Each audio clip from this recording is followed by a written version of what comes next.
Hey, what's up, guys? It's your boy Art. So today I decided to make a new ISO SG guide since a lot of people in my comment section have been asking it for a while. So today I'm gonna teach you guys all about ISO SG cards, skills, mastery, and which characters are the best for SGs. And I'll even teach you guys some tricks to build your own ISO playstyle and make you a better player on the courts. So without further ado, let's get started.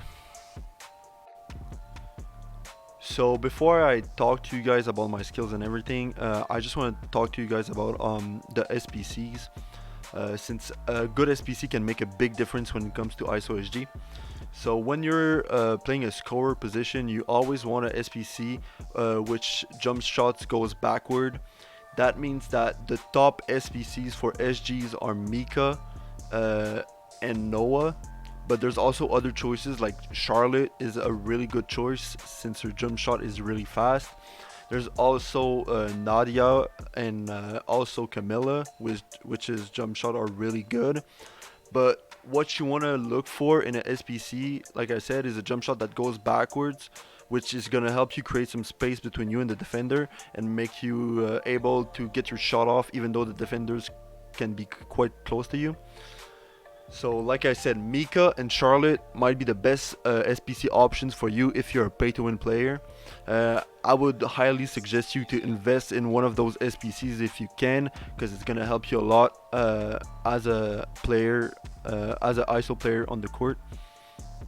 And if you can't afford those SPCs, there's also some events that Joy City brings from time to time. It's called the Draft Character Event.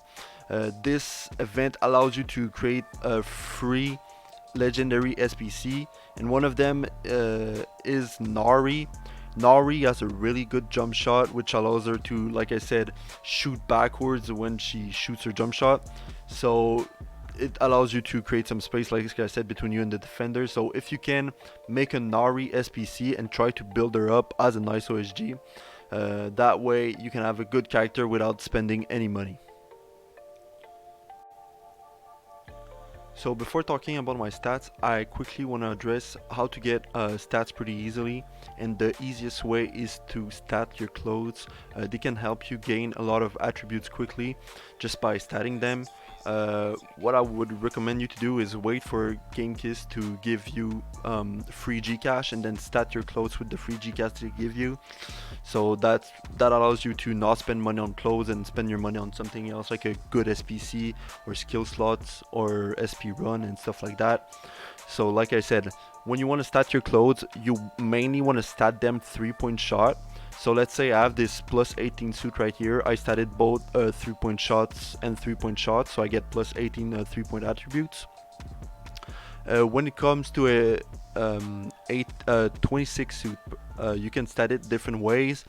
For this suit, I have a plus 26 3-point attribute, but for this chrome suit, like you can see, I have a plus 14 3-point shot and a plus 12 speed. So you can have different suits with different stats, so you can mix and match your stats and see what works best for you. And I would also recommend getting a plus 10 top. So like you can see here, I have a plus 10 3-point attribute top, a plus 10 block bottom, and a plus 10 shoes outfit. So like I said, this is a quick way to get your attribute up, and the best way to do it is wait for Freestyle to give you free Gcash and use your Gcash to stat your clothes with the proper attribute. So for my character stats, I decided to go with the Shrewd type, which is the best type for any scorer, I feel like. So if you want to be a good scorer, I would go Shrewd type. Maybe you could go either Balance or Power, but you would have to try it out and see for yourself if you can get the right attributes with those specialty. So for my attributes, for an ISO SG, what you want to do is get the most 3-point attribute as you can get. I would say the good range for 3-point attribute is around 240 and 255. If you can get 255 attribute, that would be the best. But if you can get around 240, that's decent. For long layup, try to go around 200 long layup and 210, since you would want to get a long layup attribute on your cards, but I would get into that a little bit later on in the video. For my personal build, I decided to go with a both a good offensive build but also a good defensive build. So that is why I have 255 block, which I get from my cards, my clothes, and my attributes and other stuff like my crew and stuff like that. So I decided to go with a mix of good offense but also good blocking ability. As you can see, having a good blocking ability makes it that your speed is less than it would be for normal SG. Normally SGs have around 240 to 255 speed, but for my SG I have 230 speed, which is more than enough for me for the way I play. But like I said, you can build your own SG as you wish, but for me what works personally for me is having around 230 speed and 255 block, which allows me to play good offense and good defense. And like I said, you can try to mix and match your attributes to see what works best for you, but the main key, like I said, is having 240 to 255 block and around 230 to 250 speed, and for the long layup try to get around 200 to 210 long layup. So I'll explain to you a little bit about cards and how you can play ISO SG in pretty different ways. So this is my way of playing ISO SG. There's other ways you can, but I'll explain to you how I personally play ISO SG. So for my cards, as you can see, they're pretty much perfect. I mean, they are perfect for me, but they might not be perfect for you. So they are perfect for me because I mean, 4 dry speed allows me to get past my defender pretty easily. People have a hard time following me because I just be driving past them pretty fast, and they can't really catch up to me if they don't frame steal me. So these cards allows me to score pretty easily in the paint and also ankle break them when I do a back roll and stuff like that. But for you, you might not be able to get these cards at all because this is an end deck after all. It's a pretty pay to win deck. But luckily, most of these cards I've gotten them without using any end lockers. So yeah, I got pretty lucky in my rolls. But at the end of the day, FS2 is all about luck. So either you get good cards or you don't. So for you, what I would recommend you to get is around 3 dry speed. This is 3 dry speed is a pretty perfect amount of dry speed to get past your defenders and stuff like that. For the longest, I play with 3, and I recently got 4 dry speed, which made life even easier when it comes down to getting past my defender. So 3 dry speed, I would recommend you to get at least 2 3-point success, because depending on your SPC, if you have 2 3-point success, that can be enough. Like a Mika or a Charlotte with 2 3-point success, you have enough. If you have a James Kim or a Ginger or something like that, it's gonna be harder for you to work with 2 3-point success. So I would maybe recommend you to get 3 3-point success. But if you have 2, that's fine. If you have any lower than that, then forget about ISOing as an SG. It probably won't work out for you as well as you think. And finally, if you can, try to get a long layup range on your card. This is really good if you want to score in the paint and make your defender back off a little when they guard you too close to the 3-point line. So having a long layup range allows you to lay up at the max range as possible and do long fake pass layup. So in resume, at least 2 3-point success, at least 3 dry speed, and 1 long layup range would be perfect on your card. For your defense, you can go with either run speed, move speed, or block. That all depends on your playstyle and your attributes and how you want to approach the game on defense. Personally, I got really lucky with that triple block card. I really love it. It does a wonder for me, and it allows me to be a threat both on offense and on defense. I also have this spare card, which is also pretty good. It allows me to get more speed, be faster on the court, and also block a little bit. But like I said, for my playstyle, I like this triple block card. It allows me to be a really good threat on defense and play on both sides of the floor. You can also try out different decks. You can also try a different approach. Maybe you would want to go with a more of a mid-shot success approach. You could go with like 2 3-point success, 1 mid-shot attribute. Mid-shot success, and some dry speed. I've played on a mid-shot success SG and it was really fun. People had a hard time guarding me. That all depends on your play style. Like at the end of the day, what I think freestyle is about making your playstyle around the cards that you have. Uh, if you have a certain card, maybe you want to play a different way than if you have another card, maybe, or stuff like that. So really, play around your cards and use your cards at your advantage to develop your own playstyle of ISO.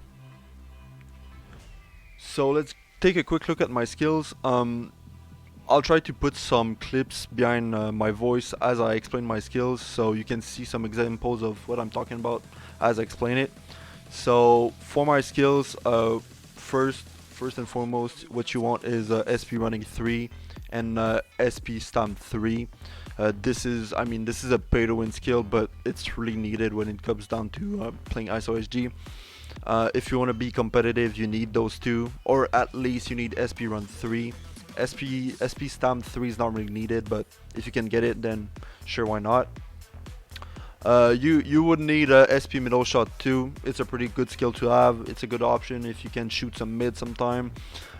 Make the defender hesitate on whether or not you're gonna drive in the paint, shoot a mid, or shoot a 3-point. So it's a really good option to have.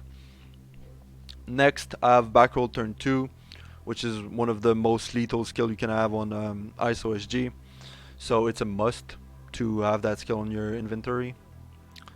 You can have fadeaway or you can't. You don't really need it. I mean, it depends on your playstyle. I don't know why I have it on right now because I usually don't use it, but you can play with it.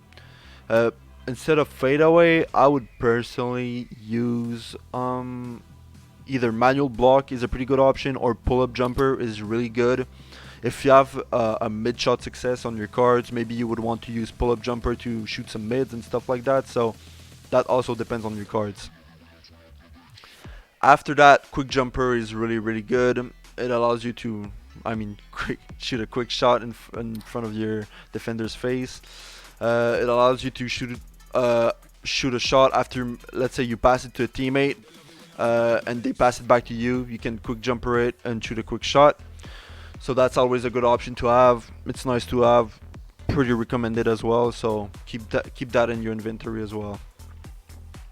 After that, I have pass fake, which is one of the main skill I use to score. I usually do a pass fake into a layup.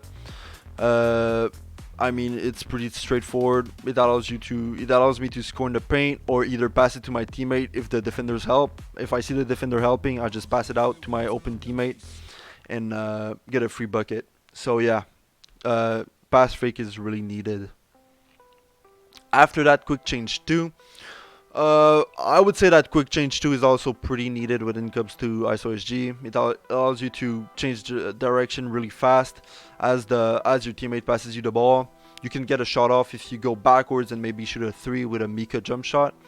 So also that depends on your SPC and stuff like that. So like I said, if you have a good SPC, maybe that's a good option. If you don't know how to use that skill, or you don't really have a good SPC to get a shot off after doing a quick change, maybe don't use it. But that's for you to try. After that, drive cut is a pretty needed skill, at least for me. I'm not really a good dribbler, but drive cut is really useful for me to like play mind games with my defender. Either I'm gonna go in that direction or not. So drive cut is really useful to get past my defender. So that's really needed for me. Maybe it won't be for you, but that's for you to try out. Q&E, that's pretty self-explanatory. It's a really good skill to have. Allows you to pass your right teammate, the teammate you want to pass it to. I use it. You might not need it, but I would recommend putting it on. Manual layup, there's no explanation needed. It's really useful. You really need it when you ISO.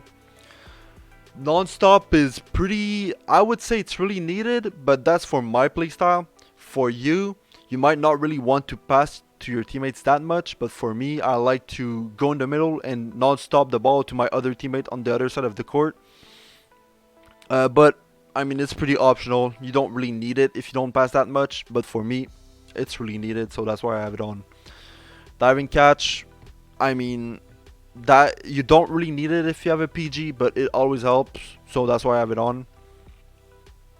After that, double clutch.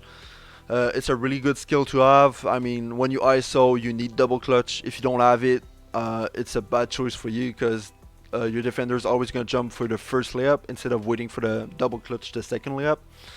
So that's a really bad option for you if you don't have it on. After that, I would recommend you to get your 2 buff slots. I mean, they are really cheap, and sometimes in events you can get free ones, so you can activate them.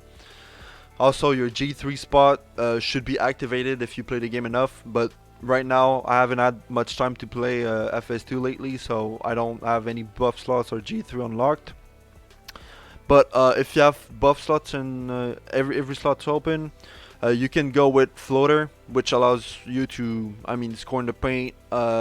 It's a pretty hard skill to last resist, but it is last resistible now, so keep that in mind.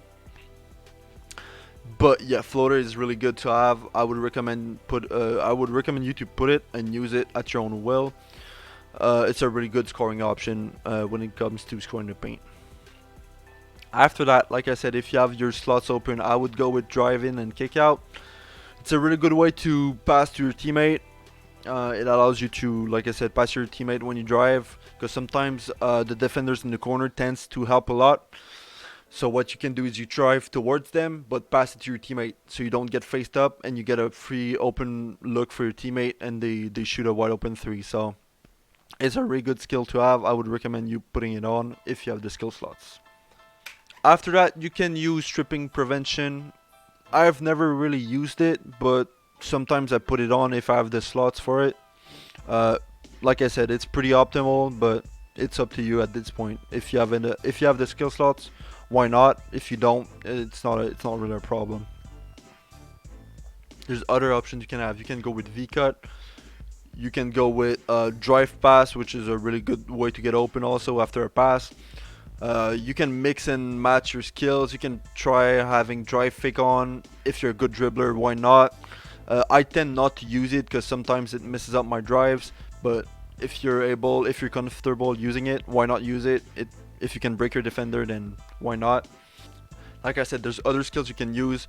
Just try them out, see what works best for you, see what works best with your cards that you have, and try to make your own playstyle according to, like I said, the cards that you have and your abilities to score. Last but not least, let's take a quick look at my mastery. Obviously, for ISO SG, you want to go with the swing and swing mastery, which gives you a lot of cool stats to help you ISO. One of the good stats that they give you is long layup range, which is really crucial when it comes to scoring in the paint. Then for the second level, or whatever, the level 3 thing, uh, I mean, there's pretty much only one good option you can go with, and it's the back roll turn master. It allows you to break your defender when you back roll, which is really useful when you ISO SG. So you don't really have a choice. You must go with that option on the level 3 option. It also gives you pretty nice stats like drive speed, long range, which allows you to shoot from a deeper range at the 3-point line. And it also gives you other nice stats, which is going to help you score also. For the level 5 here, you have multiple options you can use. My favorite is the crazy step option. It allows you to shoot threes in front of your defender's face if your defender is far from you. It's a really good option if you have a high 3-point success. So I would recommend you using that as the level 5. But you can also go with the side up step if it works with your playstyle and the way you play. That depends on you. This is also a really good option, and I've seen SGs and NA using that as a level 5, and they are pretty deadly with it. So I would recommend you trying it and see if it works for you. The success rate option is the least used option. It's not really good. I mean, it gives you decent stats, but it's not as good as the other two options I showed you below. I mean, I showed you above. So this option is probably the option you don't want to go with, but you can try it out for yourself and see if it works, but I wouldn't try it out. Last but not least, spin drive is a really viable option. If you have some mid shot success on your cards, you might want to use this option to get past your defender. It allows you to shoot pretty wide open mids if the defender plays too close to you. So this option can be very viable, as well as these two options I mentioned above, but that's up to you to try out and see what works best for you, like I said. So it all depends on your cards and on your playstyle. For the level 7 option, I went with the entry kill pass option. The reason being is that you get long range on this option, which allows me to get the max long range possible with the other stats I mentioned earlier on this one. I get +8 here and I get +4, which gives me +12 long range, which is, I think, the max long range you can get on the game. So I can shoot the deepest shot at the 3-point line and be a more deadlier weapon when it comes to shooting threes. I personally haven't really tried the other two options because I don't really see the point to, but you can try them out and see what works best for you. But if I were you, I would go with the top option, which is the entry kill pass. Last but not least, the last level 10 option, I go with drift shot. It's a nice option to have. It gives a lot of mid shot success and middle shot attribute. Sadly, it removes 2 3-point success, but it's not that much when you think about it, for like the amount of stats it gives you for the mids and stuff like that. So if I were you, I would go with this option. I haven't tried the other two option, but from my experience, having drift shot and these bonus attributes helps me a lot in scoring as a ISO SG. So that's pretty much it for the ISO SG guide. Hopefully my explanation were good enough so you guys understood how I decided to build my ISO SG and build my playstyle around my cards and my skills. Hopefully you guys learned enough on how to build your own ISO SG and how to build your own playstyle around your cards and stuff like that. And if you guys have any questions or recommendation, don't forget to leave them down below in the comment section. And if you guys like the video, make sure to leave a like and subscribe. And I'll catch you guys in the next one. Peace.